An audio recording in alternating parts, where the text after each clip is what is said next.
think in most of the country, you will be knowing that government departments usually keep a list of approved suppliers, which we have used in inviting bids. Bids are nothing but for tenders, we invite bids. So government and local authorities may ask for expressions of interest. That means, yes, we want to follow or we want to sit and we want to participate in the bid. So to allow other suppliers to be added to the list of potential suppliers before they issue a formal document. Some governments are now issuing electronic tenders, e-tenders also, but it is still a regular practice for them to ask bidders to submit their bid in hard copy form also. Because of them, bureaucratic tender processes used in government and many qualified and experienced suppliers decline to bid due to many delays in the occur in the source processing. So what is that special purchasing system, and when, how and why and when can be we purchase means there are special types of special purchasing systems, under which the first one is forwarding buy. It is nothing but committing an organization, means it is a binding an organization to far into the future, usually for a year, depending upon the availability of the items and finance resources of the company, the economic order quantity, that's what we say EOQ of the company, the quantitative discounts, etc., what we have sustained from the supplier in the previous purchases, and future commitment will be decided. For example, we colleges need stationery, so we will be getting more and more stationery suppliers to come to us. So in such case, how I will be fixing a particular person for whom I need to purchase is, this is nothing but we will be taking care of how he has given. For example, a bundle paper in the previous sessions can be purchased for 200 rupees. Now everyone says that it will be around 250. Now I don't bother purchasing with that fellow only for 200, because earlier quotations give the data, historical data. So in the future commitment will be decided basing on the previous discounts and quantities order we have placed, buying for speculative and buying where the motive is make to capital out of the price changes, means by selling and purchasing the items from that particular fellow. That is forward buying. And next, tender buying. What is this tender buying means? It is a buying system which is very quite common for all government departments and public sector undertakings and even private sector organizations, because tender buying is nothing but the value of purchases is more than the prescribed limits. Then we go for tenders. The steps involved here are to establish a bidders list, means solicit bids by comparing quotations. You need to, for example, 6 people have participated in the bid, out of which you need to take top 3 quotations, place order with the lowest bidder, means which bid will be the lowest we need to order, and however cane has to be taken, the lowest bidder is responsible party and is capable of meeting the delivery schedule requirements and quality. And even in the open system, an advertisement in newspaper will also be inviting the public sector organizations for the bidders to participate in the bid. Next, blanker order system. It is generally, the name itself indicates that it's a blanker order system, means for all the types of needs, whatever we need, we will be calling only once in a year. For example, strategically, I'm telling you that over a period of time, is especially we can say 1 year at an agreed price and whatever we need. For example, stationery means we can go with the pens, pencils, papers, not only with papers, A4, A3, and red pens, green pens, everything will be placed order for 1 year. That is what is known as blanket order. Irrespective of the items, entire bidding will be given only for once in a year. Next comes zero stock.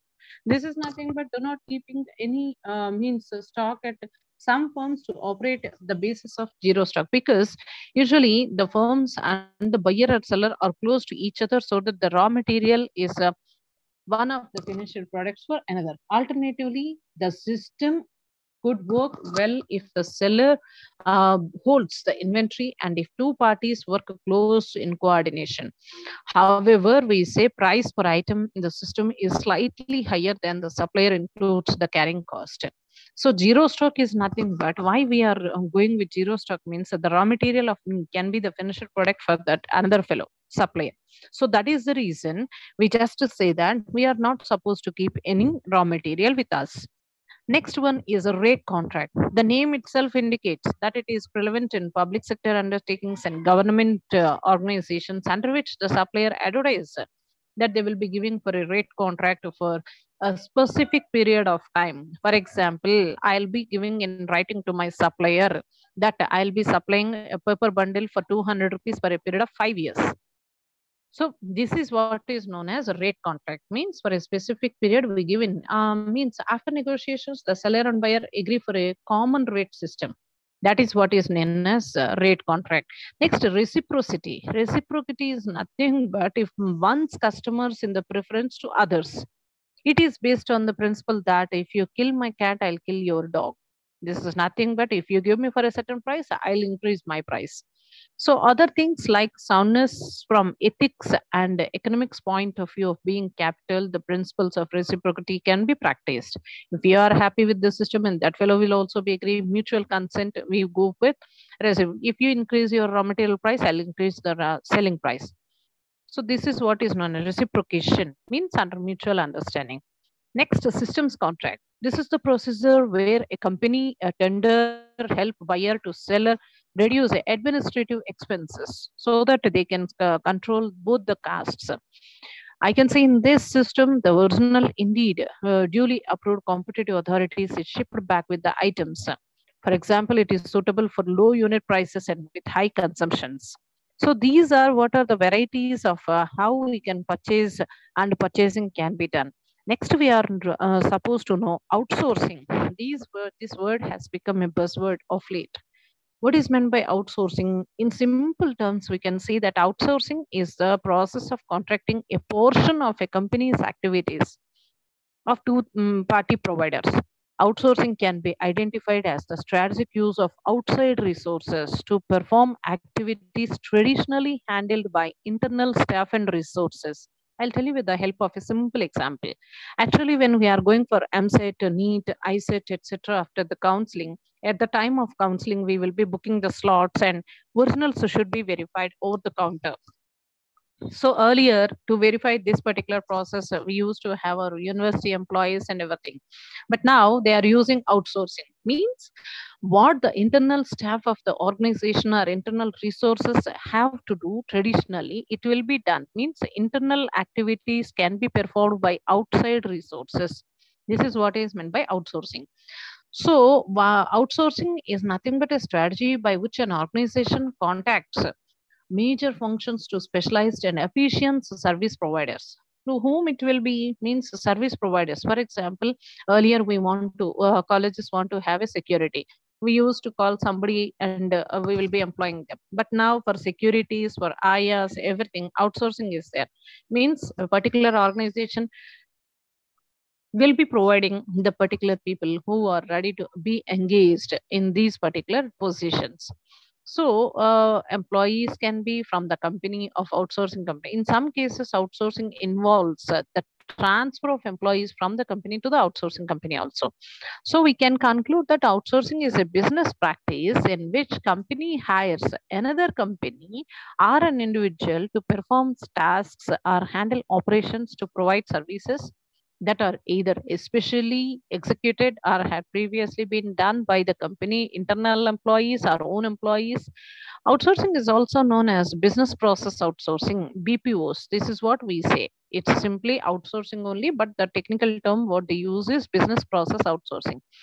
So this is a process of hiring another individual or a company. It can be an individual or a company, either domestically or internationally, to handle business activities of internals of a company by external people for them on their behalf. So here, outsourcing simply we can say it is a business practice in which certain functions required by the business to be performed by internal parties can be performed by any outside parties of a contract basis, on a contract basis, on a salary basis, etc. Here we can say outsourcing involves subcontracting parts of a company's value chain, that is in designing, in supplying, production, marketing, sales, selling process, etc. Other companies are contractors that specialize. in those activities. So the types of outsourcing work performed varies widely across industry sectors. Some common outsourcing activities include human resource management, facilities management, supply chain management, accounting, customer support services, diagnostic services, engineering, and legal documentation, etc. Why we have to go for outsourcing? There are certain reasons why we need to go for outsourcing. Reduce and control operating costs. For example, if a work is done by an individual internal employee of the organization, we have to give him a particular chai, and for 4 hours, 5 hours of his duty, he need to render certain services, means he must be paid accordingly. For example, if you give outsource, an employee expenditure for performing a task can be 3,000. If an internal employee is done, it will be 5,000. Now the ball is in your court to give for outsourcing or to internal done by the internal employee. To reduce the cost, we will feel that okay, for the same task it is 3,000, and now this internal fellow will be asking for 5,000. Better go for outsourcing. So this is means control of cost will be there, reducing of the expenses will be there in outsourcing. Improving company focus. What is meant by improving company focus means this is nothing but when a particular internal employee is not employed in a particular position and we are going for outsourcing, we can use the services of this fellow on some other additive work, internal work of the organization. So this gives the focus where you will be, for example, when you are taking outsourcing, that doesn't mean that you are giving an employee, internal employee, a salary without giving the work. You are engaging that particular fellow with some other work and gaining access to world class capabilities. When you are using others capabilities, obviously that fellow may be done in 4 to 5 companies, and he will be much easier doing meticulously the work which is to be not even done by internal employees. Next one is streamlining or increasing efficiency for time consuming functions. When you employ an internal employee for a particular task, he will be engaged in chit chatting with the internal employees. He will be leaving the workplace because he will be thinking that anyway I need to do the work. But when you give the particulars of an internal outsourcing, they'll finish the work on job basis, means time basis. In earlier days, cost or headcount reduction was the most common reason to go for outsourcing. Today, the drivers often more strategic and focus in carrying out value sharing activities in house and organization where more competitiveness can be observed. So, what are the means, effective methods or requirements for communication? Or means we can say what are the advantages and disadvantages? Means get access to skilled expertise. That's what I told you. When you are giving for outsourcing, means right now I can say that original verification. So in ISET or MSET, actually originals are to be verified over the counter. Means university used to have employed internal employees for verification. For example, if an employee like me will be there, they need to submit a 10th memo, inter memo, degree TC, and degree marks memo. I can relax him because that fellow can plead as like, madam, will submit tomorrow or day after tomorrow. We will be giving relaxation. But if you give outsourcing, they just deny that until unless the wants means the list of documents are satisfied. Means here we say that one of the primary reasons why a business expertise want to go for outsourcing task means it needs skilled expertise to allow them to focus on their core mission is a high quality product priority for the company. To get the expertise, the companies go for outsourcing. Focus on core activities means workload increases with addition to non-core functions of the internal employees, and quality of their core activities suffers because they will be given more and more workload. If you go for outsourcing in such scenario to a third party plays an important role by allowing their key resources to focus on primary tasks, I mean business tasks. That is the reason when you go for means primary and other outsourcing, it will be increasing the work. Next, better risk management. Outsourcing will allow them to share any associated risks with their outsourcing partners and by reducing their burden. For example, I do say outsourcing to a competent outsourcing partner can reduce the risk involved because the same task is done in house by staff and a competent authority in their specific sphere. So, when you say that obviously the skilled and expertise can be taken, the risk management will have less role to play there. And next comes increasing in house efficiency. After they allocate the task to the outsourcing partner, they share the workload of the employees, obviously. This allows them to keep their internal task force and use them more efficiently. That's what I told you in the previous discussions. That when you are giving an external employee an outsourcing, obviously internal employees can be utilized for some other purpose. That doesn't mean that we'll keep them idle. And run business 24 into 7 means offshore resourcing for a country like India, which is a different time zone, gives them the added advantage of making full use of their day. Means their outsourcing partner can be over and continue other work countries apart from our internal employees. So where we will be taking rest, that particular continue means, for example, if an internal employee will be doing, everyone are there in India. So at night we have to sleep and at morning we have to start the work. But if at all international outsourcing will be there, offshore outsourcing will be there, the employee can complete the work in critical tasks and send it back to the company, because when we are at leisure they will be starting their work. So this is what is for review, means this is what we say go for. Then the company can do critical task and send it to for the peer review by the very next day. Staffing flexibility will also be there in outsourcing of certain independent tasks, allows their business to maintain financial flexibility. In case of any uncertainty which is there in demand, they can scale up or down comfortably at a much lower cost. Offshore outsourcing provides additional benefit of running their business in a total even during off season or holiday months. And one more thing is this improves service and delights of the customer. Means their outsourcing partner with their skilled expertise will produce a highly quality deliverable faster, increasing their turnaround time of the customer. With on-time deliveries and high quality services, their customers will be delighted. Outsourcing can be help them benefit in the customer satisfaction and thus creating a stream of loyal customers. So this is, for example, if you go for Zomato and Swiggy, apart from their internal employees, they will be outsourcing women employees, and from a particular outsourcing company partner, we can say. But these employees will be working on for the development of Swiggy or Zomato by delivering the goods. When the goods are delivered on time, the customer will be happy, and customer will be happy. In reciprocation, it comes to the company. So disadvantages of outsourcing comes when risk of exposing confidential data. So when you are taking a outsourcing fellow into the internal means section, internal expertise for a particular task, first of all, you should submit your entire data, which is to be exposed to the company, where HR or payroll, recruitment services, etc. Key points will be taken into consideration.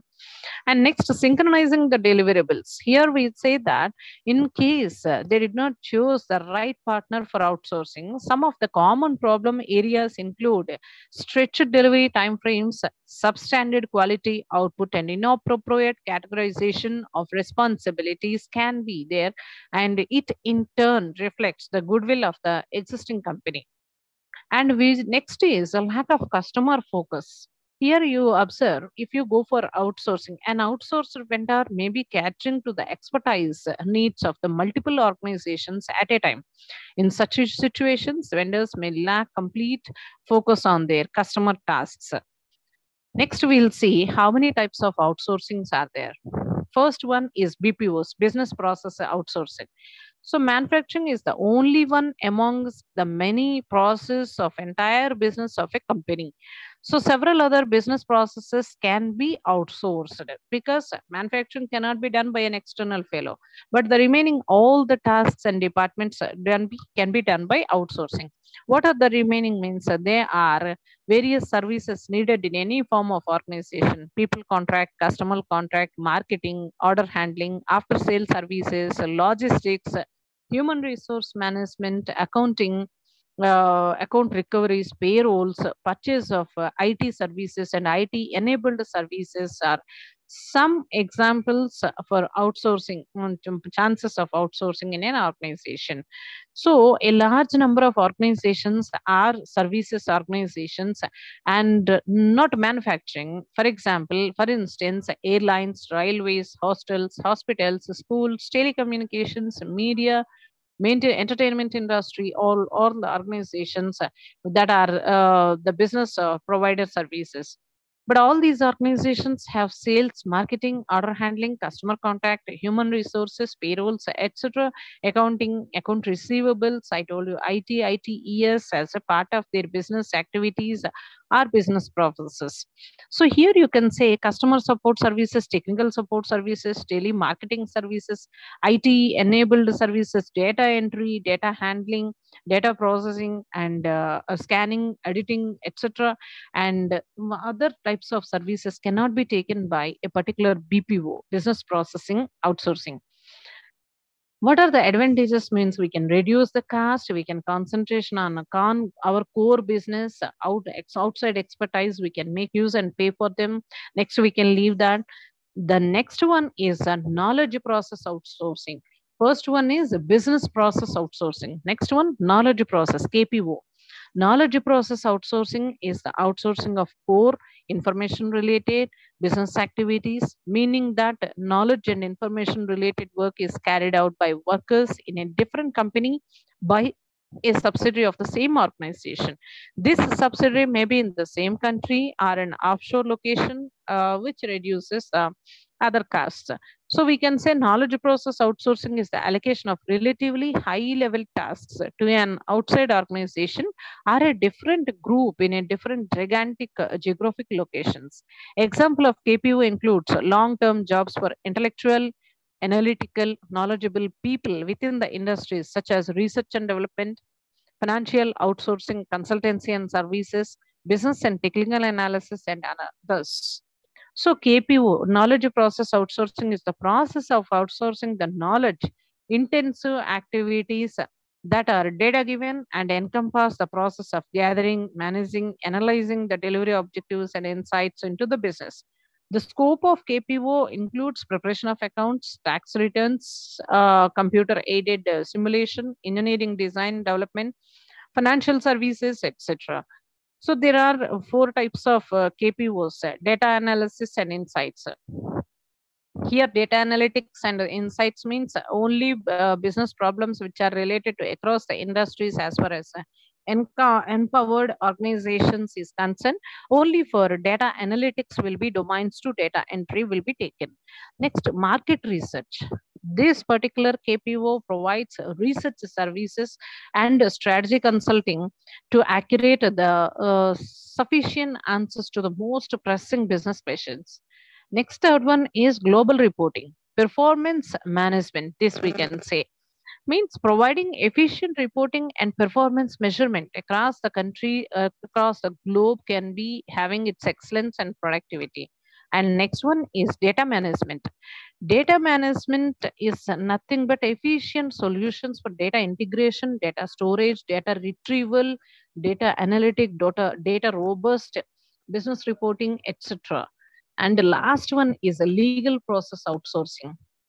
First one BPO, next one KPO, knowledge process outsourcing, next legal process outsourcing. LPO, legal process outsourcing, is the industry in which in-house legal departments or organizations are outsource legal work from areas where it is closely to perform, such as United States or Europe, to areas where it can be performed in significantly decreased cost. Primarily India, legal process outsourcing is a high end industry that has been growing rapidly in the recent years because the main criteria for delivering value from such services are the level of maturity of delivery processes of the service provider. Also, sufficient controls can be exercised on the operations to ensure that work is delivered to the level of expectations of the quality of the client and data is secured.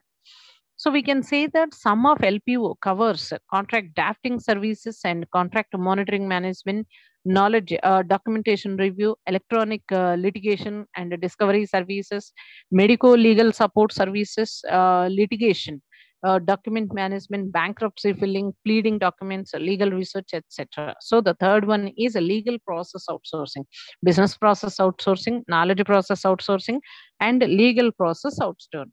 Next, fourth one is outsourcing in services. Few decades ago, firms worldwide did not seriously think about outsourcing of services.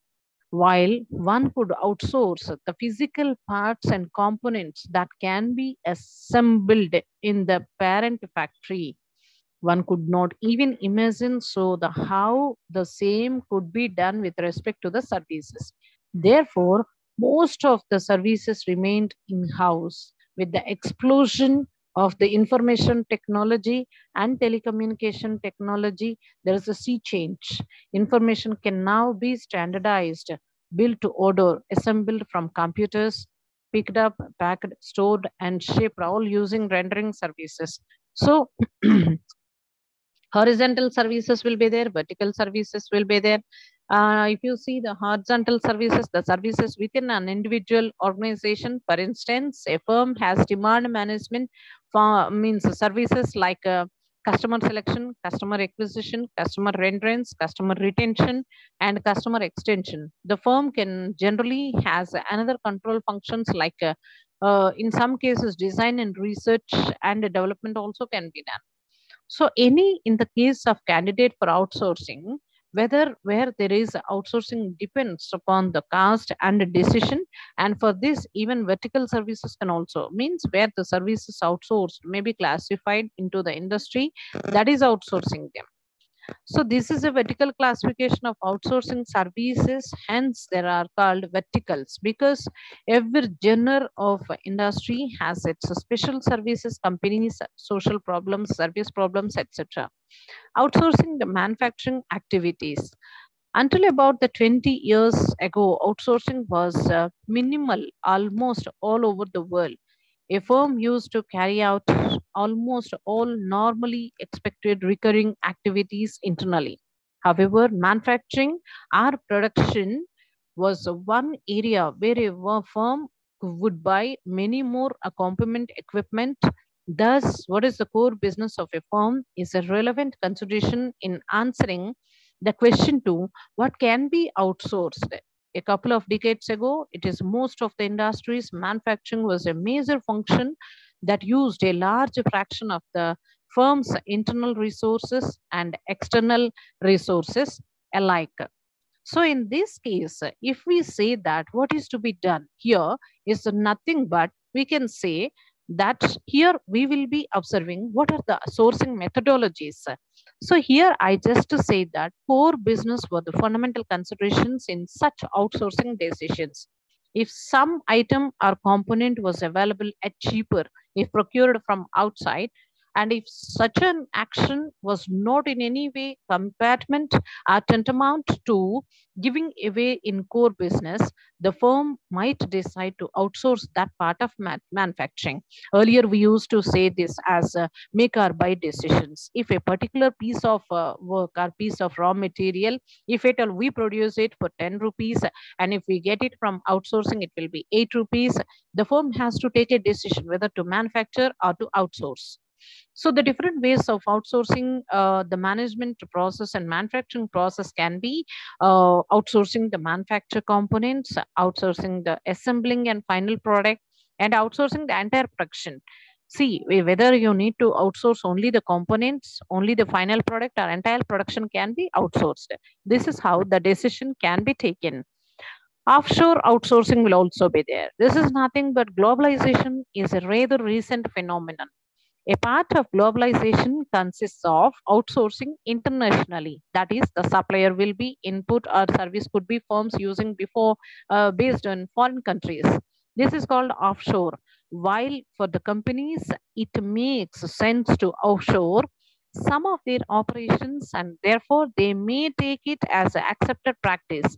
The general population may not be knowing at accept such a concept of transferring the products are factors mainly the jobs. This is one of the reasons from the opposition that offshoring companies, countries, contracts cannot be done.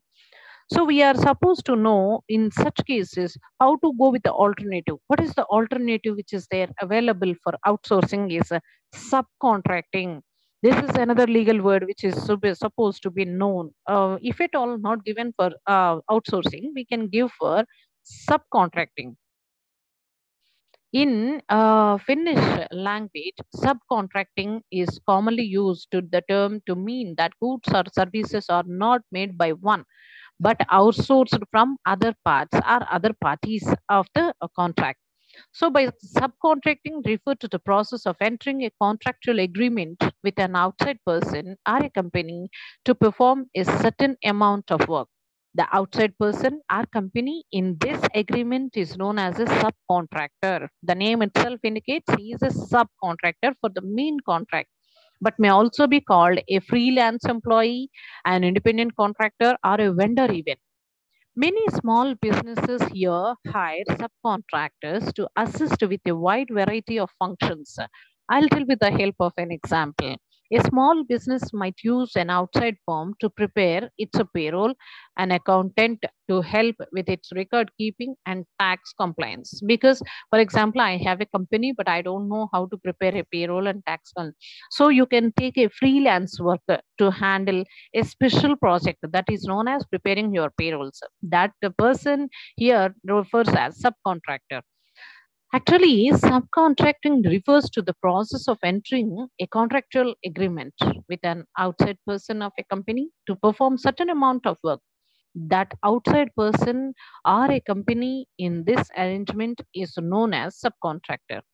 Functionally, we can say this is a gap, finishing of filling of the gap between the manufacturing companies handing over certain tasks to the person who will be doing external business partner, and he will be specialized in certain areas.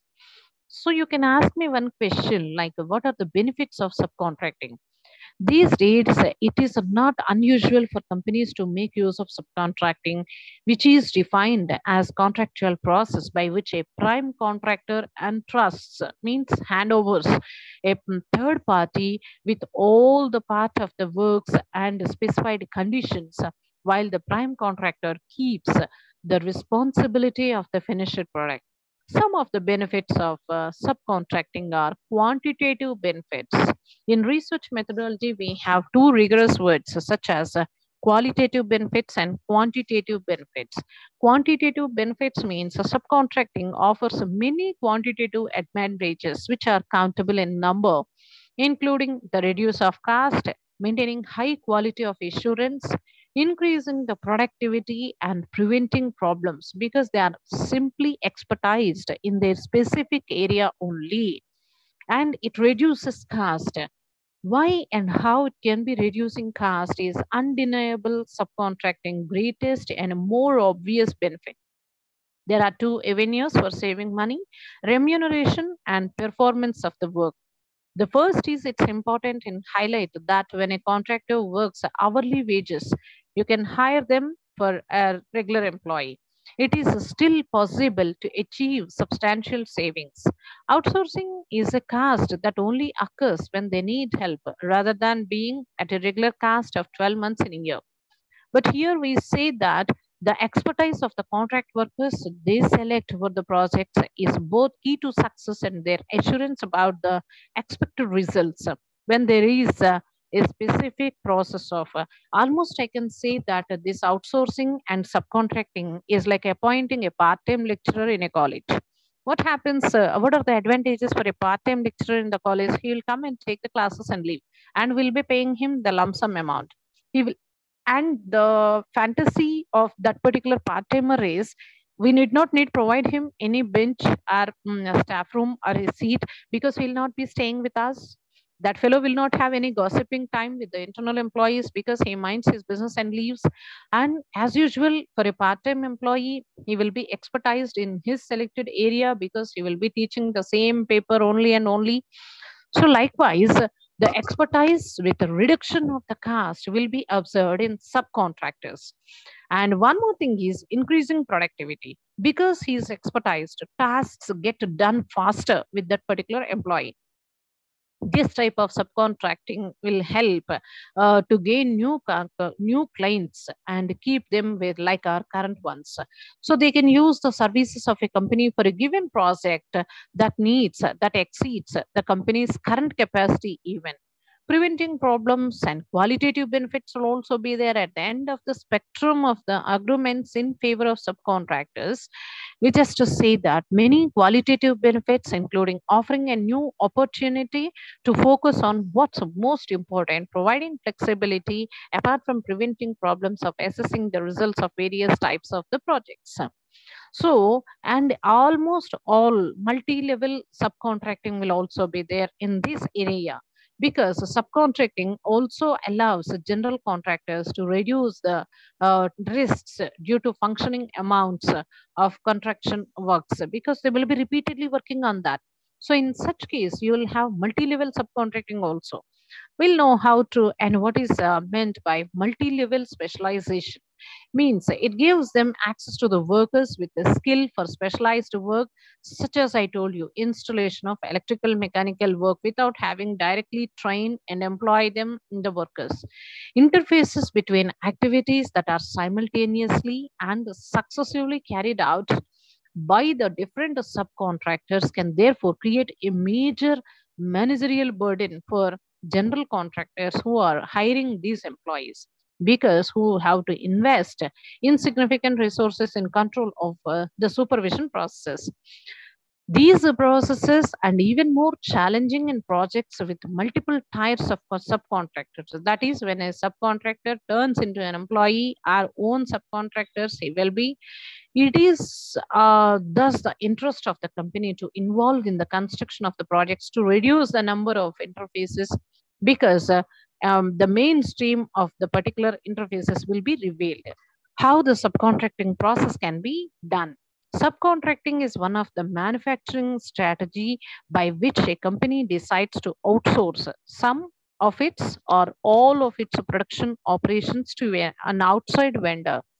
This process is considered better than complete external procurement of a finished product, as they can be having tighter control on the product quality. In a typical subcontracting process, a manufacturing company provides raw materials, other components to a subcontracting vendor. The vendor in turn processes these raw materials to turn them into end use product. That is what we say in finished products. This product, which is finished product, is then by used by the manufacturing company to carry out the rest of the operations, like labeling, turning into finished products, and sending it into the market, giving advertisement, etc. after sales. To achieve this, a subcontractor has to purchase order, and it is to be created between constitute a bill of material. This is what we say BOM, bill of material, and then give this particular process to the subcontracting vendor. Now, subcontractor process will be including a material that can be procured externally and have to be passed into bill of material with the components. Any waste generated and received during the subcontracting process can be maintained by the negative quantity, because it is to be reduced as normal loss. They prepare a subcontracting purchase order. This is PO, what we say, a subcontracting purchase order. They can also maintain a purchase info record with the subcontract category of materials with the subcontractor. And after making the transfer positioning stock, because first you need to go for BOM, that is what is meant by bill of material. Next you need to go for purchase order. First bill of material, next purchase of order, next transferring the stock as per the BOM and PO basis, and then receive the high and finished product from subcontract PO to subcontractor, and specify the components consumed in the manufacturing process until the good finished and it enters the market with its byproducts. With this, we have completed the class, and we will be taking leave, because any patients or anything can be identified.